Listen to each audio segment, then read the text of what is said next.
You get a line, I'll get a pole, honey. You get a line, I'll get a pole, babe.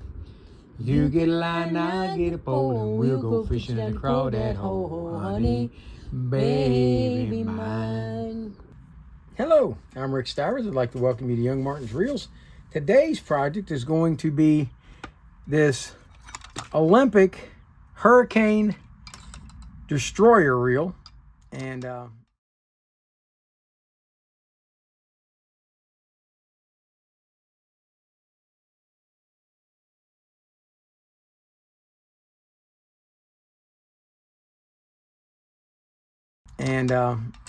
before I get into that, let's talk just a moment about this Catalina number 804. I had mentioned on my last video that I felt that it was one of the largest reels that I had encountered, and Chris Jenkins followed up with, no, I believe your BG90 is much bigger. And yes, he's correct. It is longer than, let's see if we can back this out a little bit. There we go. It is longer than the Catalina, but in diameter, it's not. The Catalina is bigger. However, turns out that this Olympic Hurricane Destroyer is actually just a hair bigger than the Catalina is. So, anyway, we're going to put that aside, and I'm going to do another video on that Catalina to show you the proper way to take it apart and service it, rather than that hodgepodge mix of things that I had done before. And we're going to do that video soon. I'm just waiting for shims to come in. In the meantime, we're going to work on this reel. And this reel is fully functional. Everything on it is working. The drag clicker works. The bail works. The anti-reverse works. The anti-reverse override works. Everything on this reel functions as it should. But let's go ahead and take it apart and see if we can't make it a better reel than it is right now. Okay, we're going to start off by taking the drag knob. Now, in comparison to that Catalina, this has a plastic drag knob, and it weighs about a ½ ounce maybe.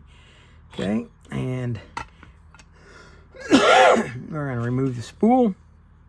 And this spool has a snap ring installed in it, and you can use a pair of snap ring pliers to remove this if you have the right size. I probably don't, and it was just as easy to go ahead and remove remove that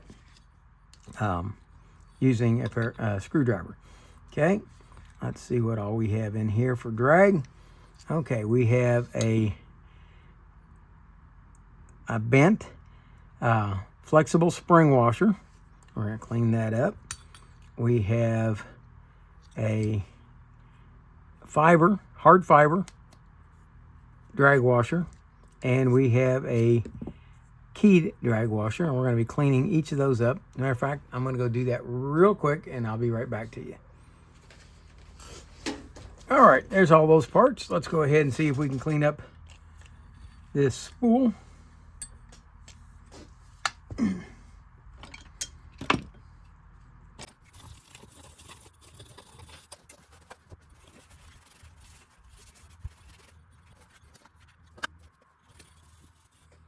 Okay, interrupted phone call there in the middle of things.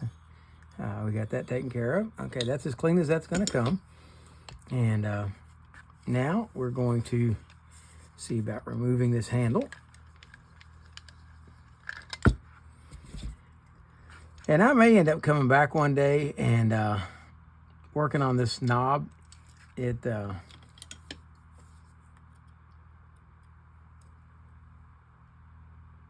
going to leave that alone for now. It's getting kind of loose. It's had a lot of wear. Somebody has added a washer in here to try to tighten it up.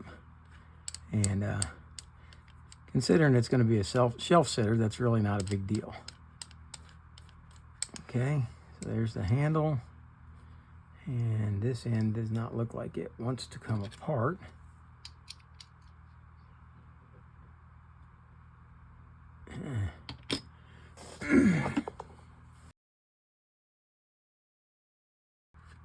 And those threads are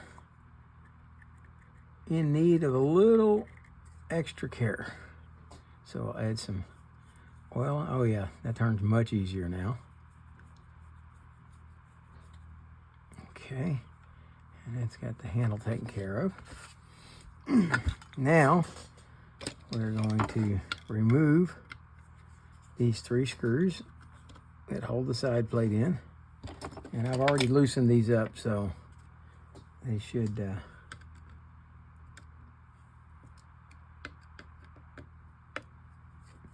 come out pretty easy.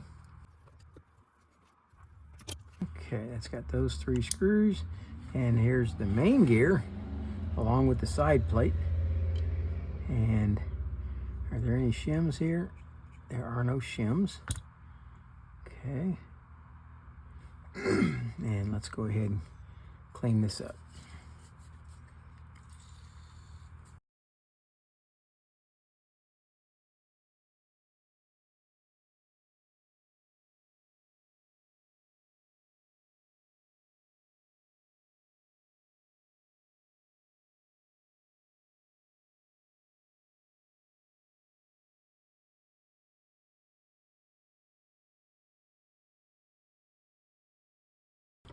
Next thing to be removed is going to be this screw for the crosswind block.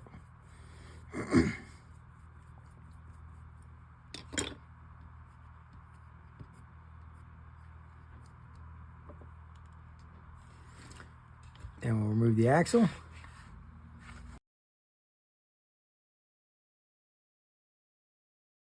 Now we remove the crosswind block.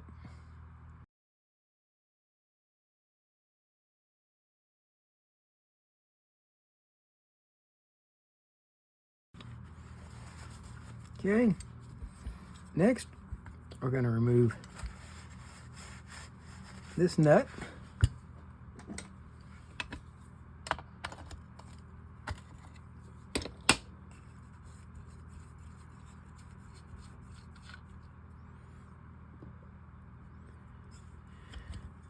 And we'll remove this lockdown plate.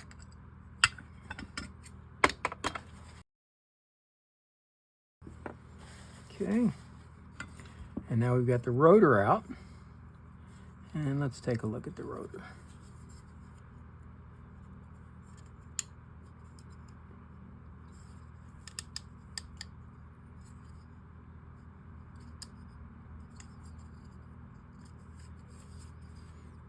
Okay, it's pretty gritty, so we're going to take this apart. We'll start off by removing the bale wire.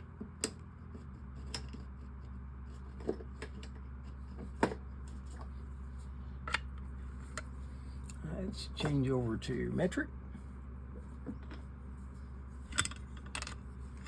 There we go.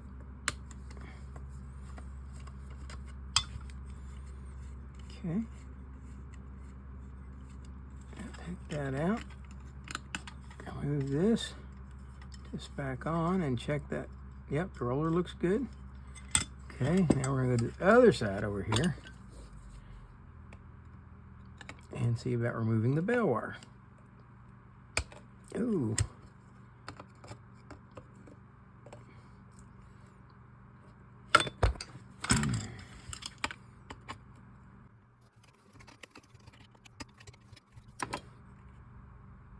Okay. We'll put a little WD-40 on that screw, a little in the hole, and we'll remove this bale wire altogether. There we go, and it's in good shape. Okay, now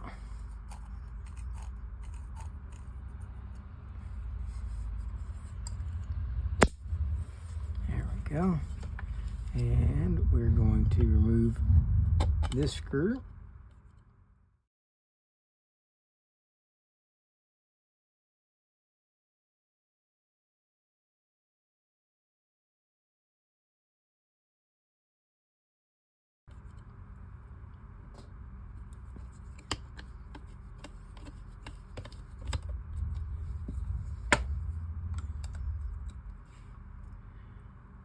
And that's not good. I just broke it.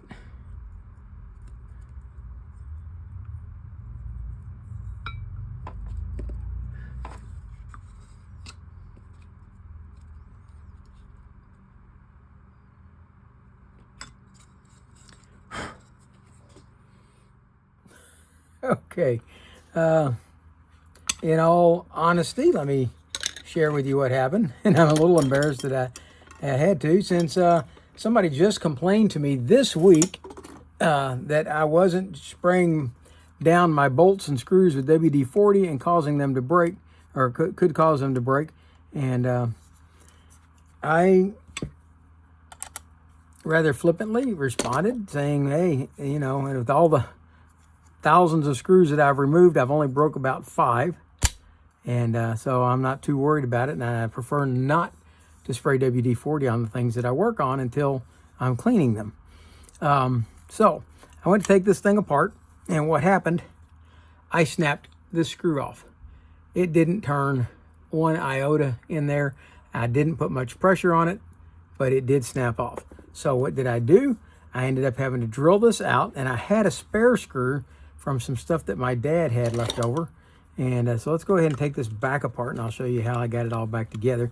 I had to do a slight modification to the screw because the screw wasn't, didn't have a long enough shank.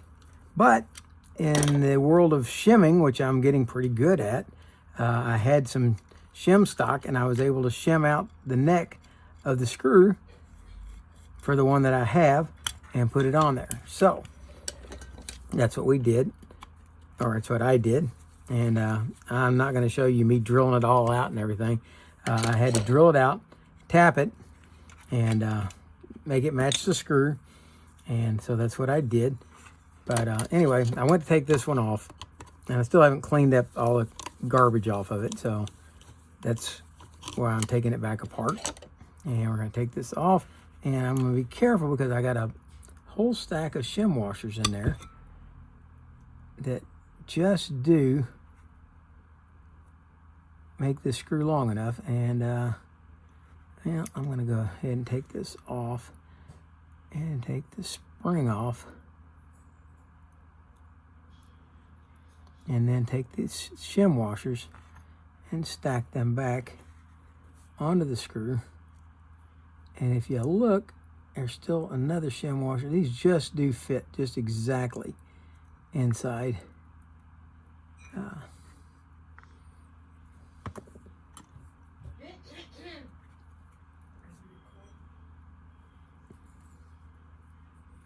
Okay, and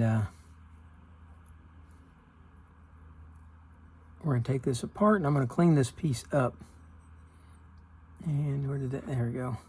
Had one last shim, there it is. And I've decided it was still just a little bit tight.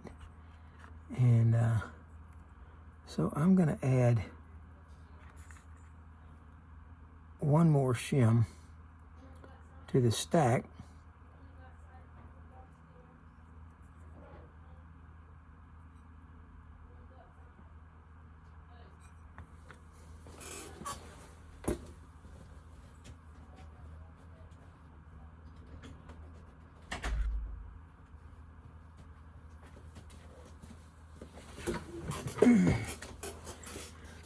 All right, having a little trouble getting those shims to stack back on. There we go. There's one more to go.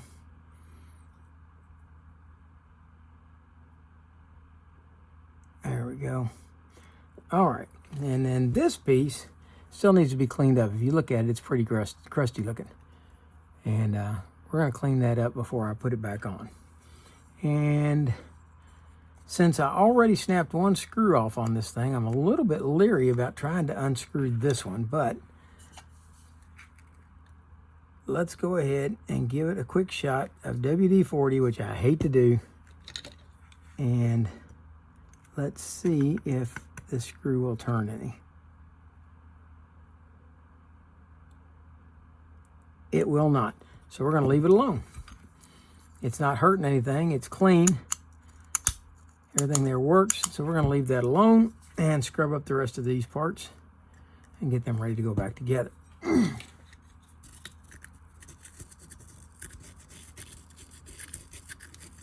And maybe with that WD-40 on there soaking in over the years, maybe the next time somebody goes take this apart, that screw will come out. Okay.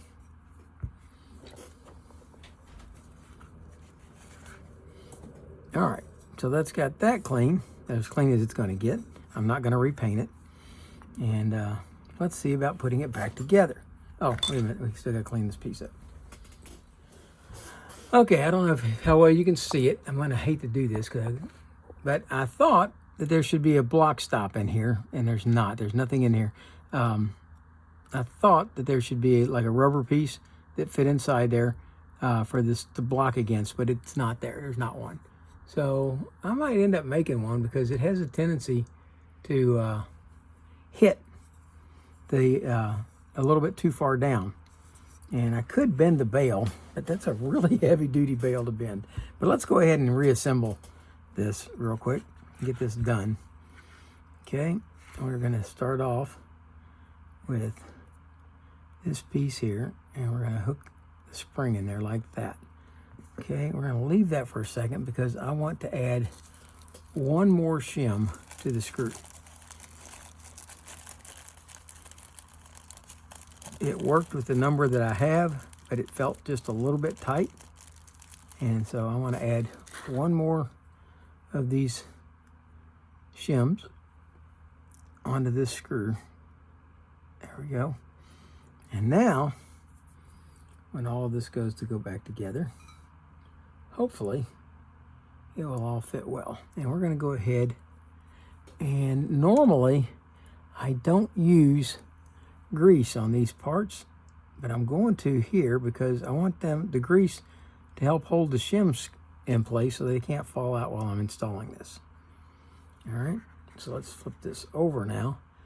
We'll put this into there like so, and now see that's holding that in place. And now I'm going to put this in. If you look, there's a tag end on the spring right here, and we're going to put that through this slot over here. Okay, missed the slot. There we go. Tag end is in the slot. And we're going to just barely, I'm hoping, start this screw. I don't really think it's going to work that way. Okay, we're going to have to come up and over and then try to align it. And I have this custom-made screwdriver for these curved screws. And we're going to try to straighten this up. Once we see, we have to get this past that block right there, and when you do that, it has a tendency to pull everything over crooked. And so we are going to try to hold it over straight while we get the screw started. There we go, screw's getting started. And got to keep this pulled over, and that screw doesn't seem to be going in straight. And we can't afford to have it going crooked because it has already been tapped out and reinstalled. So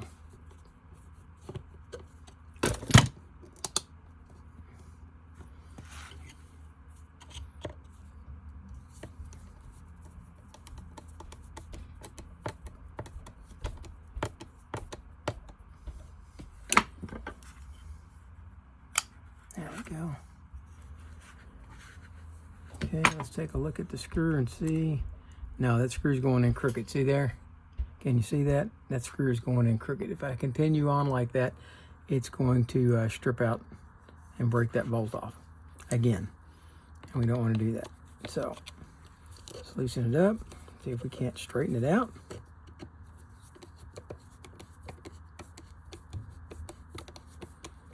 That feels better, but we're not past this shoulder over here now. Okay, so let's loosen it slightly, get it past the shoulder. There we go. And now let's screw it down.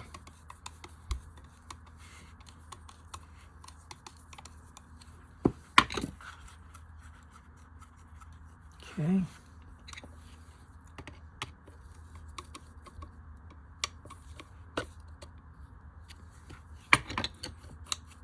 There we go. That takes over. And there we have it. The screw's down tight. All that's in. Let's go ahead, give it a shot of oil. Shot of oil up top as well. And that's a quick firing bell. Now, we're going to go to this other end. We're going to take off this nut like this. Okay, we're going to take off this roller, and we're going to put a drop of oil here, and then slip the roller back on. And now, we're going to slip all that back together. Oh, there we go. I'm starting to do what I did before. Okay, so what I did, I took this apart, took this off, and I oiled the shaft here, reinstalled the roller, and now we're going to start the nut back in place. Okay, we're only going to tighten it down hand tight. Now we're going to come back to this side over here, and I adjusted this bail. It was way out here, and because of that, it was causing this to be really tight. So I bent it in a little bit to make it fit better. And now we're going to reinstall this keeper screw that holds that bail wire on there. Okay, and now with that done, we're going to be able to go ahead and tighten down that nut, and hopefully, yeah, we've got a good firing bail. Okay, with that done, we can come back to the body and take out the pinion and its bushing, and we'll clean those up real quick and clean up inside here. Okay, so we'll start off by spraying a little WD-40 in here, let that soak for a minute, and then we'll come over to this pinion gear. We're going to slide it off, see if there's any shims, and there are not. It doesn't appear, or if they are, they're not coming off. Okay, we're going to spray this down and wipe it off good. All right, we got to get this pinion nice and clean now.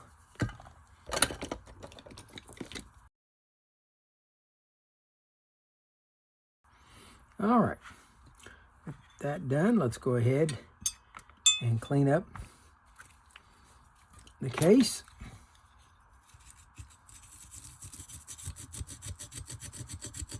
Boy, some of this old grease really gets hard.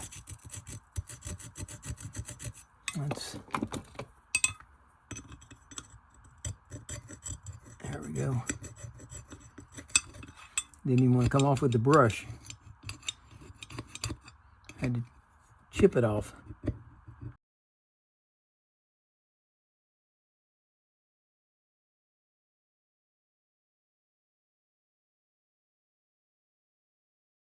All right, with that done, we're ready to reinstall this bushing.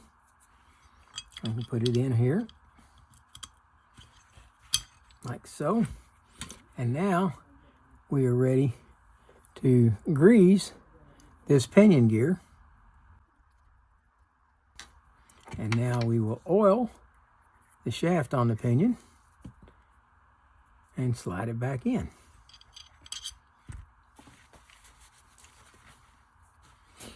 With that done, we can hold the pinion in place, set the rotor back in place, set the keeper back in place, and align it, the keeper and the rotor, so that it locks that to the pinion gear. And then we can install the nut.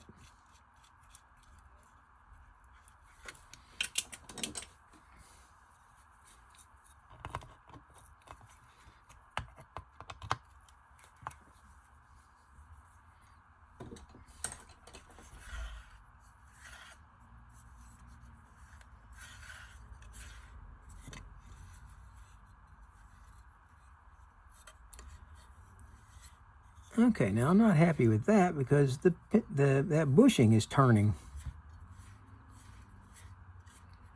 inside. And I'm not happy with that. And I'm wondering, is there a way to lock that bushing so that it can't? Or at least lubricate it.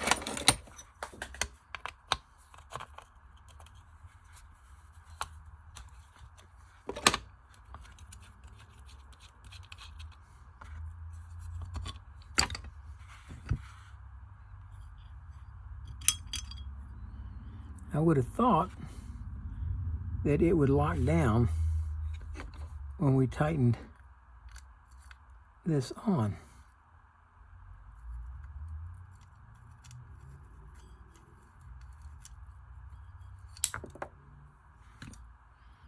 And it should. But tell you what, let's do. Let's grease the bushing and the pinion. There's not going to be that much grease there. And let's see if that doesn't make it ride smoother. Okay, that comes all the way up. Yeah, this should, when this tightens down, it should lock that bushing in place. And it did not that time, or it didn't appear to. So let's tighten it down one more time.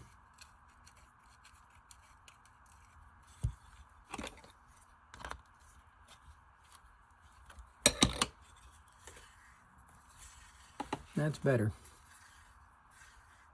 Okay, and let's see if it will trip. There we go.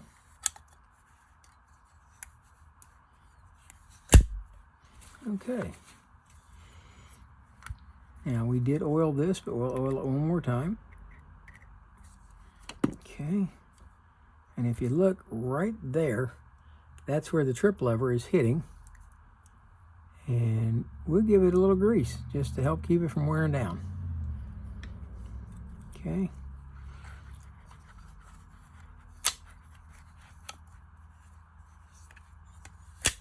There we go. All right, let's wipe that off. And let's go ahead now at this point and put the axle shaft back in. So we will oil it.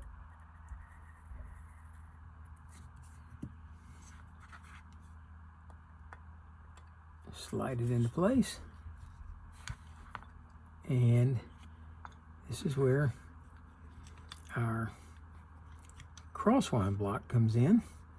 And it will slide back, and we have to line up the crosswind block with the hole that's in the axle shaft, like that right there. Okay, and then we'll take this screw, get it started in that hole. Okay, now we're gonna grease the track that the crosswind block rides on. I'll slide it the other way and grease the backside. And now we'll put some grease in the crosswind block because this gear is going to ride in that. Okay, so let's take and grease the gear, all the teeth real nice. The pinion's still got plenty of grease on it. Okay, now we're going to take and oil the crankshaft portion of the main gear and slide that into this side plate. But before we do that, let's go ahead and add a few drops of oil to the anti-reverse override. And now let's put this in. There we go. And now we're going to slide this all the way forward, and we're going to rotate this to where this post is all the way forward. And then we'll add a little more grease here to the face, and we'll see about sitting this back in place. And when we get it lined up, it should lock into this axle shaft like so. And then, if you've got it right, when we put the screws down, the axle shaft should oscillate.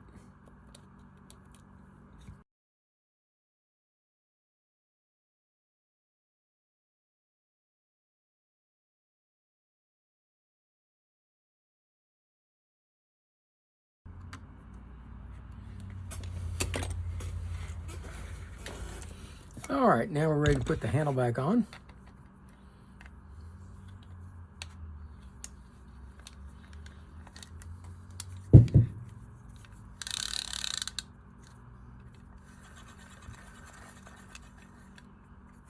Okay. All right. So far, so good. We're up to the spool. And here we go. We're going to put this tensioner in first, followed up by the phenolic drag washer, followed up by the keyed drag washer, and then the final piece to go in there. I think I'm going to flip that keyed one over. Yeah, let's flip that over like so. Okay, and then we're going to put the snap ring back in.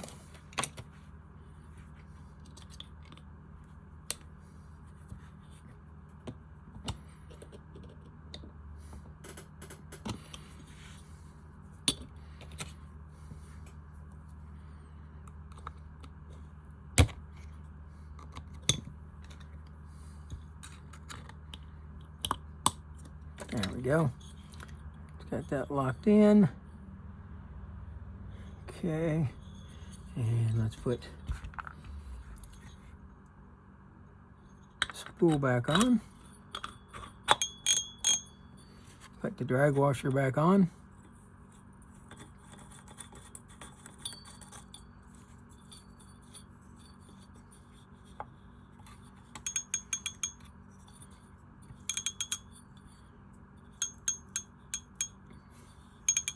There we go.